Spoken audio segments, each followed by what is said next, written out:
Salut, c'est Erwan de Peps News, le site de l'actu positive. Voici mon top 3 des news de la semaine.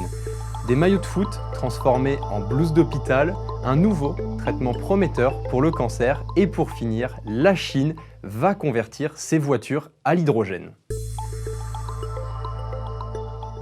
Maintenant, je vais vous parler d'une formidable initiative espagnole, les blouses plus fortes. Qu'est-ce que c'est ? Eh bien, c'est le nom de la campagne lancée par le magazine de foot espagnol Panenka.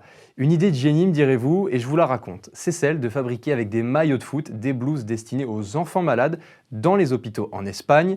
Le magazine explique que chaque jour, dans les hôpitaux, beaucoup de garçons et de filles jouent un match très difficile. La maladie est un adversaire qui fait peur, mais que l'on peut battre. C'est la raison pour laquelle nous avons transformé les maillots en blouses d'hôpital. En portant notre maillot préféré, on le sait tous, nous nous sentons beaucoup plus forts, beaucoup plus courageux et coupables de battre n'importe quel adversaire. C'est ce qu'ont déclaré ces jeunes malades. L'opération a été lancée à l'hôpital San Rafael de Madrid avec des blouses aux couleurs du Real et de l'Atlético, les deux clubs de la Vigne. En Catalogne, bien évidemment, les blouses seront à l'effigie du FC Barcelone. Et si cela donnait une bonne idée au club français.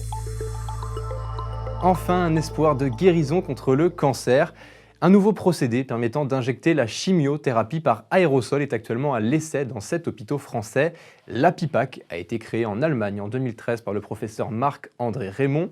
Le traitement consiste à vaporiser de la chimiothérapie directement dans l'abdomen d'un patient sous forme d'aérosol. Le principal avantage est d'éviter les effets secondaires nocifs liés à une chimiothérapie classique par voie intraveineuse, la dose de produit nécessaire étant 10 fois moindre. L'APIPAC est pour le moment destinée au cancer digestif ou gynécologique. Elle est répétée 3 à 6 semaines d'intervalle et selon les premières études, l'APIPAC présenterait 60% de réponses positives, notamment avec des patients pour lesquels le traitement classique n'opérait plus.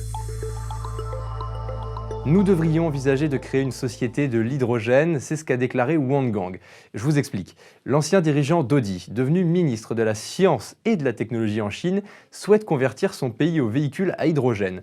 Celui qui a révolutionné l'industrie automobile en la convertissant à la propulsion électrique veut désormais voir plus loin.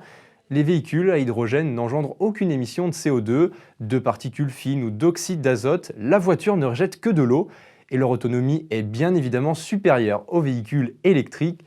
Le gouvernement chinois engagera des ressources pour développer de tels véhicules avec comme objectif d'atteindre le million en 2030.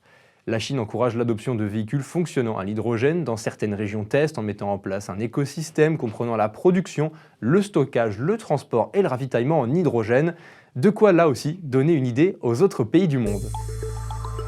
C'était mon top 3 des articles Peps News de la semaine. Je pars dès maintenant vous en trouver d'autres et promis, on se retrouve très vite pour un nouveau flash vidéo.